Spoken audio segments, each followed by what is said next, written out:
1999 May 19.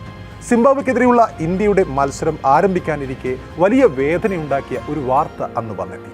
സച്ചിന്റെ പിതാവ് രമേശ് ടെണ്ടുൽക്കർ തന്റെ 68ാമത്തെ വയസ്സിൽ ഹൃദയസ്തംഭനം മൂലം മരണമടഞ്ഞിരിക്കുന്നു. പിതാവിന്റെ വിയോഗത്തിൽ ഹൃദയം നുറുങ്ങിയ വേദനയുമായി സിംബാബ്വെക്കെതിരായ മത്സരത്തിൽ കളിക്കാതെ സച്ചിന് പെട്ടെന്ന് നാട്ടിലേക്ക് തിരിച്ചു പോരേണ്ടി വരുന്നു. മുംബൈ ബാന്ദ്ര ഈസ്റ്റിലെ സാഹിത്യ സഹവാസ് കോംപ്ലക്സിലെ കുട്ടിക്കാലത്ത് രമേശ് ടെണ്ടുൽക്കർ എന്ന പിതാവ് വെട്ടിയ പാതയിലൂടെയാണ് സച്ചിൻ എന്ന ബാലനും അവനിലെ ക്രിക്കറ്ററുമെല്ലാം വളർന്നത്. സച്ചിന്റെ സ്വഭാവ രൂപീകരണത്തിലും അച്ചടക്കത്തിലും ലൈഫ് സ്റ്റൈലിലും അടക്കം ആ പിതാവ് പരുവപ്പെടുത്തിയ ചിട്ടകളുടെ സ്വാധീനം ഏറെയുണ്ടായിരുന്നു. ആ വിയോഗം സച്ചിന് സഹിക്കാനാകുമായിരുന്നില്ല.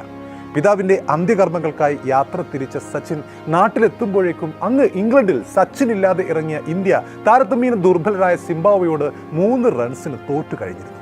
സച്ചിന്റെ പിതാവിന്റെ നിര്യാണത്തിനൊപ്പം രാജ്യം ഒരിക്കൽ കൂടി കണ്ണീരണിയുന്നു വന്നു. ഇന്ത്യയുടെ സൂപ്പർ 6 പ്രവേശനത്തിനെ പോലും ഈ പരാജയം ചോദ്യചിഹ്നത്തിലാക്കി മാറ്റുന്നു. അടുത്ത മത്സരം 4 ദിവസം കഴിഞ്ഞാണ്. സച്ചിൻ മത്സരത്തിനുണ്ടാവുമോ ഇല്ലയോ എന്ന് 100 കോടി ജനങ്ങൾ ആകാംക്ഷയോടെ പരസ്പരം ചോദിച്ചുകൊണ്ടിരുന്നു.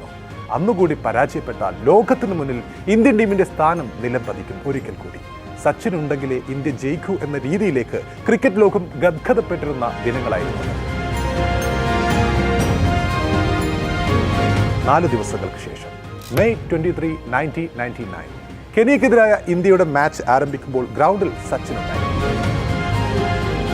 ജീവിതത്തിലെ ഏറ്റവും വലിയ വേദനയെ ഉള്ളിൽ അടുക്കി പിടിച്ച് രാജ്യത്തിനു വേണ്ടി കളിക്കളത്തിൽ ഇറങ്ങിയ സച്ചിന്റെ ബാറ്റിൽ നിന്നും അന്ന് പെയ്തിറങ്ങിയത് അയാളുടെ 24 വർഷത്തെ കരിയറിലെ ഏറ്റവും വൈകാരികമായ സെഞ്ചുറിയായിരുന്നു.